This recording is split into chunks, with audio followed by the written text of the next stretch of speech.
அம்பரீஷனும் துர்வாசரை வரவேற்று அவர் காலில் விழுந்து வணங்கி, அடியனுக்கு இன்னைக்கு ஒரு பெரிய பாக்கியம் அப்படின்னு அவர்கிட்ட தேவரீர் இங்கு பாரணை செய்ய வேண்டும் என்று வேண்டிக் கொண்டான். அவரும் இதோ நான் போய் யமுனையில் தீர்த்தமாடி விட்டு வருகிறேன் என்று சென்றார். இவரை பரீட்சிக்க தான் அவர் வந்திருக்கார். உள்ளே போனார், ஜலஸ்தம்பமாக உக்காண்டார், உள்ளுக்குள்ளேயே வெளியில் வரலை. இது அம்பரீஷனுக்கு ஒரு பெரிய தர்ம சங்கடம் ஆயிடுது. இந்த தர்ம சங்கடம்னா 2 தர்மத்துக்கும் சங்கடம் வரணும். என்ன அது பேர் தான் தர்ம சங்கடம்னு பேர். இப்போது ஏகாதசி விரதம் முடிச்சுட்டு பாரணம் பண்ணலைன்னா ஏகாதசி விரதம் கெட்டு போயிடும்.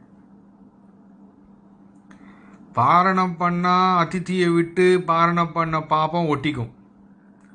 இது 2மே தர்மம். இந்த 2 தர்மத்துள்ள எந்த தர்மத்தை காப்பாற்றுறதுன்னு யோசிக்கிறது தான் தர்ம சங்கடம்னு பேர். அப்போது கூடியிருந்த பாகவதர்கள்லாம், ஏன்பா நீ பாரணம் பண்ணலைனாலும் ஒரு உத்ரிணி தீர்த்தத்தை சாப்பிட்டுட்டு பாரணியை முடிச்சுடுன்னு சொல்லவே, அவங்க எல்லாம் சொல்லவே, அவனும் ஒரு உத்ரிணி பெருமாள் பகவன் தீர்த்தத்தை எடுத்து சாப்பிட்டு பாரணியை முடிச்சிட்டான். இதுக்குன்னே இதை ஞான திருஷ்டியில் பார்த்து காத்திருந்தார் துர்வாச முனிவர். வெளியே வந்தார். மிக கோபத்துடன் அம்பரீஷன் நோக்கி வரார்.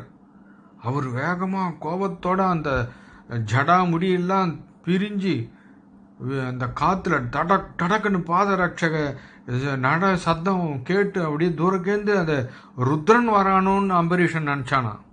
ருத்ரமூர்த்தியே வந்துட்டாரோ அப்படின்னு உற்று பார்க்குறான் அம்பரீஷன். கைகளை குவித்து கொண்டு நிற்கிறான். அவரை துர்வாசரை பார்த்து கையில் குவிச்சு நிற்கிறானா அம்பரீஷன்.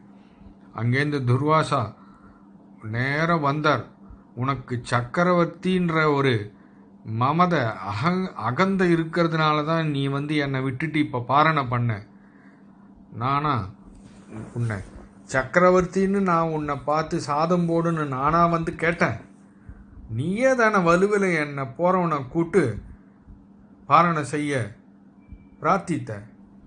அப்படி இருக்கும்போது நான் வரத்துக்கு முன்னாடி எப்படியா நீ சாப்பிடுவ அப்படின்னு கோபமாக கேட்குறார். அப்போவும் அவர் ஒரு வார்த்தை சொல்கிறார், நீ என்ன விஷ்ணு பக்தன்ற ஒரு மமதையில் இப்படி பண்ணுறியா அப்படின்னு கேட்குறார். இதோ பார் அப்படின்னு தன் ஜடையிலிருந்து ஒரு ஜடையை பிச்சு கீழே போடுறார். அந்த ஜடையிலேருந்து ஒரு பிசாசம் உருவாகி அம்பரீஷனை அழிக்கிறதுக்கோசரம் அந்த பிசாசம் ஓடி வருது, அப்படியே நெருப்பை கக்கிண்டு. அப்பவும் அம்பரீஷன் கை கூப்பிண்டு நிற்கிறானே தவிர தன்னை ரட்சிக்கிறதுக்காக ஒன்றுமே அவன் முயற்சி பண்ணலையான். அம்பரீஷ் என்ன பெரிய தவறு செய்து விட்டான் இப்போ அப்படின்னு இந்த விஷ்ணு சுதர்சன சக்கரத்தாழ்வார் அவன் இந்த சாலகிராமத்துலேருந்து சக்கரம் புறப்பட்டுட்டான். அது துர்வாசாவை துரத்துறது. அந்த பிசாசை அவர் துர்வாசா ஏவி விட்டாரே, அதையும் கொண்டுட்டு துர்வாசாவையே துரத்த ஆரம்பிச்சுட்டு அந்த சக்கரம். துர்வாசா ஓடுறார். இவர் ஓட அவர் ஓட துரத்துறது. இனிமேல் நம்மளை ரட்சிச்சிக்க முடியாதுப்பா இந்த சக்கரத்துன்னு சொல்லி நேரம் பிரம்மலோகத்துக்கு போகிறார். பிரம்மாவில் அடியன்லாம் தேவரை இப்போ ஒன்றும் காப்பாற்ற ரட்சிக்க முடியாது. அடியனை படைச்சவருடைய ஒரு மூர்த்தமே இப்போ உங்களை துரத்தின்னு ஓடி வரும்போது அடியனால் என்ன பண்ண முடியும்? ருத்ரனாலையும் ஒன்றும் பண்ண முடியாது. நீர் நேர வைகுண்டம் போய் எம்பெருமான் காலிலேயே விழுன்னு சொல்லி அனுப்பிச்சிடுறார். இவர் நேரம் பார்த்தார். வேகமாக ஓடி கைலாசத்துக்கு போகிறார். அங்கே ருத்ரன்கிட்ட சரணம் அடைகிறார். ருத்ரனும் இதே போல் சொல்லிட்டார், சர்வேஸ்வரனான பகவான் இருக்கும்போது நாங்கள் ஒன்றும் பண்ண முடியாது, நீங்கள் அவரிண்டவே போய் தஞ்சம் அடைஞ்சிக்குங்கோ அப்படின்னு சொல்லிட்டார். நேர துர்வாசா வைகுண்டம் போகிறார். தாயார் புருஷாகாரியம். அவர் புருஷாகாரியம் பண்ணாதான் பெருமாளே செவிசாய்ப்பார். நம்ம எதாவது ஒரு பிரார்த்தனை பண்ணால் தாயார் பெருமாள்கிட்ட எடுத்து சொன்னாதான் பெருமாள் நம்மளுக்கு அந்த பக்தனுக்கு அதை நிறைவேற்றி கொடுப்பார். அதனால தான் கோவிலுக்கு போனால் கூட நம்ம நேர தாயார் சன்னதி சேவிச்சுட்டு பிரதட்சணமாக அதுக்கப்புறமா பெருமாள் சந்நிதி சேவிக்கணும். அதுதான் கிரமம். அப்படி இந்த பாகவத அபச்சாரம்தான் பெருமாளுக்கு அவ்வளவு கோபம். தாயாரே வந்து உங்கள் அடியார் இப்படி பண்ணிட்டார், தப்பு பண்ணிட்டார் உங்கள் பக்தர்னு சொன்னால் பெருமாள் அதை ஏற்றுக்க மாட்டாராம். நம் அடியார் அது செய்யாரே நன்று செய்தார்னு சொல்லுவாராம். ஆனால் அப்படியாப்பட்ட அடியாரிடம் தப்பு செய்தால் அதை ஏற்றுக்கொள்ளவே மாட்டாராம். தாயார் வந்து ஒரு மகா மூர்க்கனாக இருப்பான், இருந்தாலும் அவனுக்கு அபயம் கொடுங்கள் அப்படின்னு பரிந்துரைப்பாராம். அதை கூட பெருமாள் ஏற்றுப்பாராம். ஏற்ற ஸ்ரீனிவாச ஸ்ரீசகா லக்ஷ்மி கூட இருந்தால் பெருமாளுக்கு அந்த பக்தன் கிட்ட எந்த கோபமும் வராது.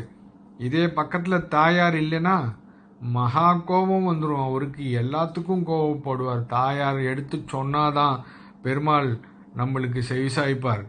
துர்வாசா வைகுண்டத்துக்கு வர்றார். அச்சுதா அனந்தா சர்வ ரக்ஷக பிரபு அப்படின்னு பாடிண்டே வரார். இந்த பெருமாள் வந்து பஞ்சமகா பாவங்கள் பண்ணினவன கூட பகவன் நாம சங்கீர்த்தனம் அபயம் கொடுக்குமா. எவ்வளோ பெரிய பாவியாக இருந்தால் கூட பகவனுடைய நாம சங்கீர்த்தனம் அபயம் கொடுக்கும்.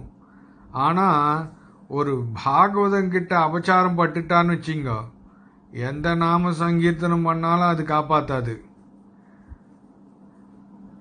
பெருமாளே சொல்கிறார், என்கிட்ட அபச்சாரப்பட்டுட்டு ஒரு புஷ்பத்தை என் திருவடியில் சேர்த்துட்டா நான் அவனை ஏற்றுக்கிறேன் மன்னிச்சு. ஆனால் என்னுடைய அடியார் பாகவதால் என்ற அபச்சாரம் பட்டுட்டான்னா அவன் எவ்வளோ வருஷ காலமும் கோடி புஷ்பம் என் திருவடியில் போட்டால் கூட நான் அவனை மன்னிக்கிறது இல்லைன்னு சொல்கிறார் பெருமாள். இந்த துர்வாசா நாம சங்கீர்த்தனம் பண்ணின்னு வர துர்வாசாவை பார்த்து பெருமாள் சொல்கிறார், நாம சங்கீர்த்தனம் பண்ணால் மட்டும் போராது, அதை நல்ல மனசோட தூய மனசோட சொல்லணும். இதே கஜேந்திரன் கூப்பிட்டது நான் ஓடினேன், அஜாமிளம் கூப்பிட்டான் அங்கேயும் போய் நின்றேன். கூப்பிடும்போது அந்த மனசை பொறுத்து அப்படின்னு துர்வாசர்கிட்ட பெருமாள் சொல்கிறார். நீ வந்து என் பகவத அபச்சாரம் பட்டால் கூட நான் பொறுத்துப்பேன். என் அடியாரின்ற அபச்சாரம் பட்டுட்டு நீ பாடின்னு வந்தால் கூட நான் அதை ஏற்றுக்க மாட்டேன். அகம் பக்த பராதீனஹா, நான் என்னோட பக்தர்களுக்கு அடிமைப்பட்டவன். நீ அவன்கிட்டயே போய் அம்பரீஷன்கிட்டயே போய் மன்னிப்பு கேட்டுக்கோ.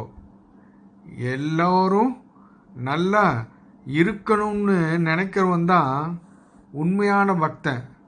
மற்றவங்களுக்கு கெடுதல் செய்யணும்னு நினைக்கிறான் பார், அவன் பக்தனே இல்லை. உன் பூதத்தை அவன் மேலே ஏவி விட்டியே, உன் பூதத்தையே விழுங்குற பூதம் ஒன்று அம்பரீஷன்கிட்ட இருந்தது.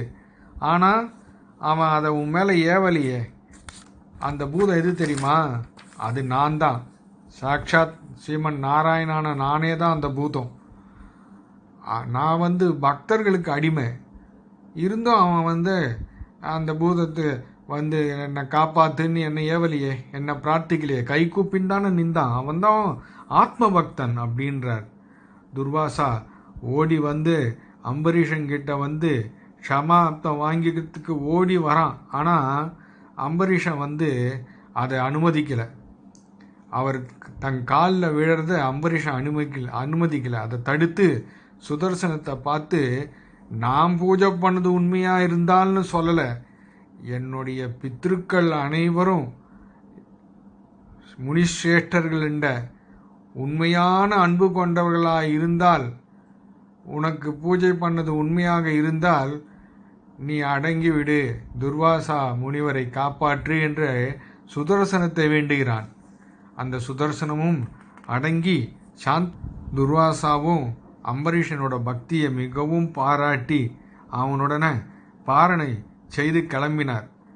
ஆனால் இவ்வளவு நாள் துர்வாசா திரும்பி வர ஆகிவிட்டது. ஒரு வருட காலம் ஆகிவிட்டது. ஆனால் அந்த ஒரு வருடம் முழுவதும் அம்பரீஷன் உபவாசம் இருந்து துர்வாசா திரும்பி வரும் வரை காத்திருந்து பாரணை செய்தார்.